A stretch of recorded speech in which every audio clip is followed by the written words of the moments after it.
আপনি কি একজন নতুন কন্টেন্ট ক্রিয়েটর হবেন ভাবতেছেন বা ভাবছেন আপনি অনলাইনে কাজ করবেন? আপনি যদি অনলাইনে বা ইউটিউবে বা ফেসবুকে কাজ করতে চান তাহলে আপনাকে অবশ্যই ধৈর্য ধরে কাজ করতে হবে, আপনাকে অবশ্যই ধৈর্য থাকতে হবে। অনলাইন থেকে টাকা ইনকাম করা এতটাও সহজ না যে আপনি সবার দেখা দেখি এসে কাজ করবেন বা এখান থেকে ইনকাম করবেন। আপনাকে যদি কন্টেন্ট ক্রিয়েটর হতে হতে চান তাহলে আপনাকে প্রথমে যে জিনিসগুলো মাস্ট বি লাগবে, আপনাকে ভিডিও এডিটিং সম্পর্কে বেসিক থেকে অ্যাডভান্স লেভেলে ধারণা থাকতে হবে।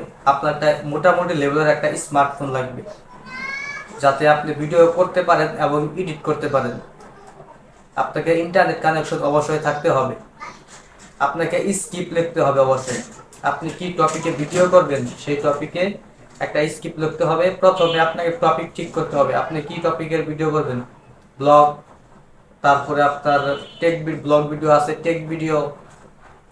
আপনি কি টপিকের ভিডিও করবেন সেই টপিকটা আপনাকে সিলেক্ট করতে হবে, তারপরে ওই টপিকে আপনাকে কাজ করতে হবে, তাহলে আপনি পারবেন। আপনি আজকে একটা ভিডিও বা আজকে এক টপিকে ভিডিও করবেন, কালকে এক টপিকে ভিডিও করবেন, পরশুদিন আরেক টপিকে ভিডিও করবেন, এইভাবে কাজ করলে হবে না। আপনাকে যে কোনো এক টপিকে ভিডিও করতে হবে।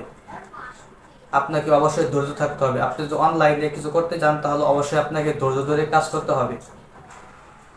যদি আপনি 2, 4, 6 মাস বা বছর ধৈর্য না ধরতে পারেন তাহলে আপনি অনলাইন থেকে কিছু করতে পারবেন না। অনলাইনে অবশ্যই ধৈর্য ধরে কাজ করতে হবে।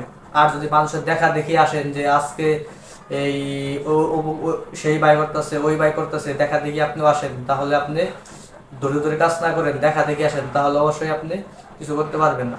আপনাকে অবশ্যই ধৈর্য ধরে কাজ করতে হবে, তাহলে আপনি কিছু করতে পারবেন।